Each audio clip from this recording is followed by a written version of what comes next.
Hello guys, मैं हूं तनिष्क कटियार। तो चलो आज आज की एक्सपायरी के बारे में मैं आपको एक बहुत ही ज़्यादा अच्छी और इंटरेस्टिंग बात बताने वाला हूं, और कैसे रिटेल इन्वेस्टर्स ट्रैप हो जाते हैं बहुत ही बुरी तरीके से, वो भी आज मैं आपको समझाने वाला हूं। और आप इससे कैसे बच सकते हो ये मैं नहीं बता पाऊंगा, क्योंकि इसके लिए आपको थोड़ा सा दिमाग लगाना पड़ेगा, लेकिन मैं आपको प्रोसेस समझा सकता हूँ ताकि आप अपनी ट्रेडिंग जर्नी बहुत ही अच्छे से स्टार्ट कर सको। ठीक है, तो चलो अब बात करते हैं कि सबसे पहले आज मैं आपको दो तीन चीज़ें बताने वाला। साइकोलॉजिकल मैं एक बात बहुत ही इंपॉर्टेंट बताने वाला हूँ आज की ट्रेड से लेके, और एक्सपायरी दिन वाले दिन कैसे लोग ट्रैप होते हैं बहुत ही बुरी तरीके से, क्यों एक्सपायरी दिन ज्यादातर ऑप्शन बायर पैसे नहीं कमा पाते हैं, ऑप्शन सेलर भी, छोटे ऑप्शन सेलर भी पैसे क्यों नहीं कमा पाते, वो मैं आज आपको बताने वाला हूं। और बहुत ही अच्छा प्राइस एक्शन आज मैं आपको समझाने वाला हूं। ठीक है, तो अगर आपको एक्सपायरी डेज ट्रेड करना है, एक्सपायरी डेज मास्टर होना है, तो ये चीज आपको हमेशा से पता होनी चाहिए। लेकिन उससे पहले मैं आपको एक चीज को दिखा देता हूँ कि ये मैं निफ्टी में ट्रेड कर रहा था, और निफ्टी में आप देख सकते हो यहाँ पे देखो, ये जो आप डिप देख रहे हो ना, इसके बारे में आज मैं एक बात आपको बहुत ही अच्छी बताने वाला हूँ। तो वो निफ्टी ओपन होते ही सुबह से ही मैं प्रॉफिट में था, और 9:35 तक मुझे 42,000 रुपए का प्रॉफिट दिख रहा था। 6 लॉट पे आप यहाँ पे देख सकते हो, 6 लॉट पे 42,000 रुपए का मुझे यहाँ पे प्रॉफिट दिख रहा था। ठीक है, ऑप्शन सेलिंग में मैं कौन सी स्ट्राइक प्राइस वगैरह सेल करता हूँ वो सारा थोड़ा सा डिफरेंट मैं आपको बाद में बताऊंगा। और क्योंकि बहुत दिन से मैं एक्चुअली 5-6 साल से अभी ट्रेड कर रहा हूँ, तो मुझे पता है कि भाई साहब एक्सपायरी डेज पे कहाँ पे ट्रैप किया जाता है लोगों को, तो वहां से बचने, वहां से आज मैं बच गया हूं, तो बहुत ही ज्यादा अच्छी बात है ये। तो देखो शुरू करते हैं। सुबह 42,000 रुपए का मुझे प्रॉफिट हो रहा था, मैंने यहाँ पे एग्जिट नहीं किया। तो लोग कहेंगे भाई साहब एग्जिट क्यों नहीं किया? एग्जिट एग्जिट इसलिए नहीं, क्योंकि फिर मुझसे बाद में ये 65,000 66,000 रुपए का प्रॉफिट मिस हुआ था, इसलिए मैंने सुबह एग्जिट नहीं किया। बहुत से लोग बोले कि भाई साहब देखो नीचे आ गया था यहाँ से, तो आपका एसएल भी हो सकता, डेफिनेटली ऐसा लेट हो सकता था, लेकिन नहीं हुआ, क्योंकि जो मेरा सेटअप है, जो मेरे रूल्स है, मैं उन्हीं के बेसिस पे ट्रेड करता हूं। तो अगर एसएल भी हिट होता है तो कोई भी उसमें दिक्कत नहीं होती। मुझे पता है मेरे कितने एसएल्स लगातार हिट हो सकते हैं, एंड कितने मेरे लगातार प्रॉफिट डेज हो सकते हैं, तो उस हिसाब से मैं अपना जो सारा का सारा कैपिटल है वो मैं लेके चलता हूँ। और मैं निफ्टी एंड सेंसेक्स दोनों में ट्रेड करता हूँ। तो सेंसेक्स में मुझे प्रॉफिट, हालांकि मैं प्रॉफिट शो ऑफ करने नहीं आया हूँ, मैं सिर्फ ये बताने आया हूँ कि कैसे ट्रैप करते हैं ऑप्शन सेलर्स, ऑप्शन बायर या फिर छोटे ऑप्शन सेलर्स को। ठीक है, तो देखो सबसे पहले यहाँ पे बात करते हैं। सुबह मुझे 42 रुपए, मैंने एग्जिट नहीं किया, यहाँ तक मेरा प्रॉफिट नील हो गया था। देख सकते हो 63 रुपए का प्रॉफिट, थोड़ा बहुत लॉस में भी गया था, 1,000-1,500 रुपए लॉस में, कि ये 5-5 मिनट में अपडेट होता है, तो इस वजह से यहाँ पे नहीं दिख रहा है। ठीक है, तो 63 रुपए मतलब बिल्कुल प्रॉफिट यहाँ से सारा खत्म हो गया था। तो यहाँ पे भाई साहब लग सकता है कि अरे अभी एग्जिट कर लो, अभी निकल जाओ, लेकिन नहीं, जो साइकोलॉजी यही होती है कि आपको ट्रेड में बने रहना है, अपने रूल्स के हिसाब से ट्रेड कर। अगर यहाँ से मेरा एसएल भी हिट हो जाता है तो कोई भी दिक्कत नहीं होती, क्योंकि मेरे रूल्स यहाँ पे मुझे एग्जिट करने को नहीं बोल रहे थे, तो मैंने यहाँ पे एग्जिट नहीं किया। ठीक है, उसके बाद देखो फिर एट द एंड मुझे 67,000 रुपीज के प्रॉफिट में मैंने एग्जिट किया। एक्सपायरी डेज बहुत ही अच्छा रहा आज मेरा। अब यहाँ पे देखो मैं आपको एक बात बताता हूँ, प्राइस सेक्शन यहाँ पे समझाता हूँ, थोड़ा 5 मिनट दीजिए मुझे, बहुत ही अच्छी चीज मैं यहाँ पे आपको बताने वाला हूँ। ठीक है, देखो यहाँ पे निफ्टी में हो, देखो हो क्या रहा था मार्केट में, कि सुबह मार्केट ओपन होते ही नीचे आई, और यहाँ पे इसने नीचे गिरना शुरू किया। ठीक है, नीचे गिरना शुरू किया, और फिर इसने कल के लो के पास में, देखो यहाँ पे कल के लो के पास में कंसोलिडेट करने लगी मार्केट। ठीक है, अब यहाँ पे बहुत से प्राइस एक्शन क्या सोचते हैं कि भाई साहब देखो कल के लो के पास में ही 5-6 कैंडल कंसोलिडेशन हो रहा है यहाँ पे, ये देखो एक हैमर टाइप की कैंडल बनी, या फिर इसको देखो, मैं कैंडल स्टिक ट्रेड नहीं करता हूँ, ना ही मैं कुछ भी इसमें वैल्यू मैल्यू कुछ, मैं प्योर प्राइस एक्शन आपको यहाँ पे बताने वाला हूँ। ठीक है, यहाँ पे देखो कैंडल बनी है, मतलब यहाँ पे बहुत सी ट्रेड्स आपको मिल सकती थी, बहुत सी ट्रेड्स यहाँ पे ऑप्शन बाइंग की एक्सपायरी के दिन आपको मिल सकती थी। ठीक है, यहाँ पे देखो आई बाई कंसोलिडेट किया, फिर एक बड़ी कैंडल बनी, इस बड़ी कैंडल ने आज का डे लो भी तोड़ दिया, और कल का जो लो था उसको भी ब्रेक कर दिया। तो डेफिनेटली आप अगर वॉल्यूम चेक करोगे, तो यहाँ पे देखो, वैसे तो मैं वॉल्यूम की वॉल्यूम देखता नहीं हूँ कुछ भी, मैं बस प्योर प्राइस एक्शन देखता हूँ। वॉल्यूम का मतलब क्या, जब मार्केट में जो चीज हो चुकी होगी तब आपको वॉल्यूम दिखना शुरू होगा, तो मैं वॉल्यूम वॉल्यूम देखता नहीं हूँ, मैं सिर्फ प्राइस एक्शन की तरफ फोकस करता हूँ। तो देखो यहाँ पे क्या हुआ कि यहाँ पे बहुत मतलब 9 जो भी ट्रांजेक्शन फॉलो करते हैं, तो 90 80 85 90% लोगों ने यहाँ पे एंट्री अपनी बनाई, क्योंकि यहाँ पे देखो एंट्री की पूरी कंडीशन बन रही थी, ऊपर से मार्केट गिरती हुई आ रही थी, यहाँ पे 3-4-5 कैंडल कंसोलिडेशन हुआ कल के लो के पास में, और आज के लो का फिर जब ब्रेक हुआ, तो यहाँ पे बहुत से लोगों ने डेफिनेटली एंट्री ली होगी। और यही इसीलिए यहाँ पे सेलर्स बैठे थे, क्योंकि यहाँ पे वो वॉल्यूम ही चाह रहे थे, क्योंकि वहां पे उनको बहुत बड़ी क्वांटिटी पुट शॉर्ट करना था, बहुत मैसिव क्वांटिटी में पुट शॉर्ट करना था, वो उनको मिल नहीं पा रहा था। तो वहां यहाँ पे जैसे ही छोटे मोटे प्लेयर्स ने, यानी कि option buyers and option sellers ने जैसे ही इंटर किया, उन्होंने सबके एसएल्स लेना शुरू किया, और एक बड़ी ग्रीन कैंडल बनाई। ये मेरे साथ एक्सपेरिमेंट पिछले 3-4 बार हो चुका है, यहाँ तक मुझे प्रॉफिट हो रहा होता था, और एक बड़ी रेड, हालांकि ये तो आज छोटी कैंडल, अगर ये कैंडल और 100 पॉइंट की बन जाती तो डेफिनेटली आज मेरा एसएल जो था वो हिट हो जाता। थोड़ी सी छोटी बनी कैंडल, ये भी एक थोड़ा सा लक फैक्टर आप कह सकते हो।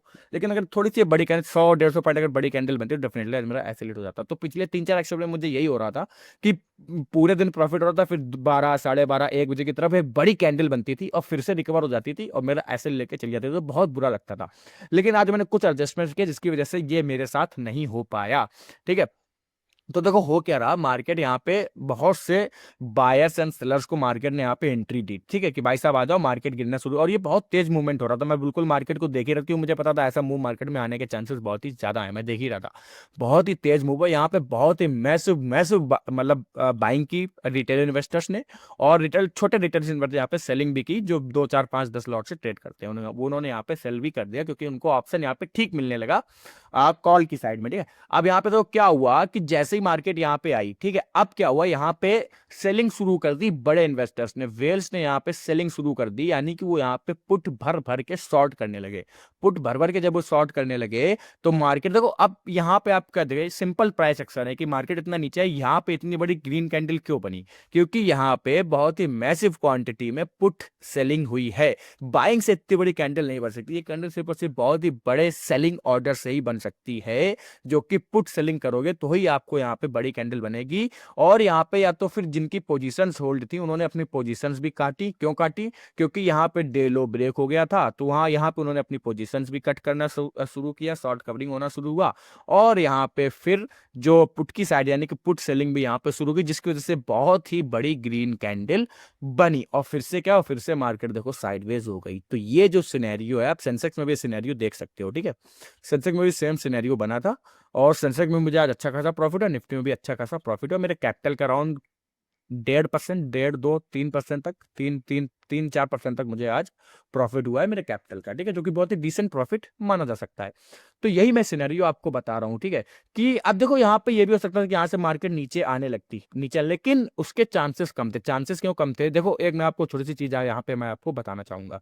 आप सुबह से प्राइस एक्शन फॉलो करो। सुबह से प्राइस एक्शन क्या बन रहा था कि किसी भी तरफ का मूवमेंट यहाँ पे नहीं हो रहा था। ये देखो बड़ी कैंडल बनी, ग्रीन कैंडल, उसके बाद एक बड़ी रेड कैंडल, भाई यहाँ पे मार्केट ओपन है, ग्रीन कैंडल बनी तभी तो ऊपर यहाँ पे जाएगी, तो फिर उसके तुरंत एक बड़ी रेड कैंडल, फिर ये भी अनडिसाइडेड कैंडल, ये भी अनडिसाइडेड कैंडल। भले ये डिसाइडेड कैंडल बनी, बट कोई भी यहाँ पे क्लियर डायरेक्शन नहीं मिल पाई, ये एक अनडिसाइडेड कैंडल बनी, अनडिसाइडेड अनडिसाइडेड छोटी छोटी छोटी छोटी कैंडल, ये एक बड़ी कैंडल बनी ट्रैप करने के लिए, फिर ये एक बड़ी ग्रीन कैंडल, यहाँ पे जितने भी ट्रैप होते हैं यहाँ पे सारों ने एग्जिट कर दिया, फिर से सारी अनडिसाइडेड कैंडल बनने लगी, और क्योंकि यहाँ पे बहुत ही मैसिव पुट सेलिंग हुई थी, यहाँ पे उन पुट की कवरिंग होने लगी, जिसके बाद यहाँ पे मार्केट एक तरफ थोड़ी सी छोटी सी रैली यहाँ पे कर दी, और आज ऑल टाइम हाई के पास में जाके बंद हो गई। ठीक है, और यहाँ पे देखो जहां पे मैंने शॉर्ट किया था वहीं पे मार्केट आके बंद हुई, तो उसकी वजह से मुझे आज अच्छा खासा यहाँ पे प्रॉफिट हो गया है।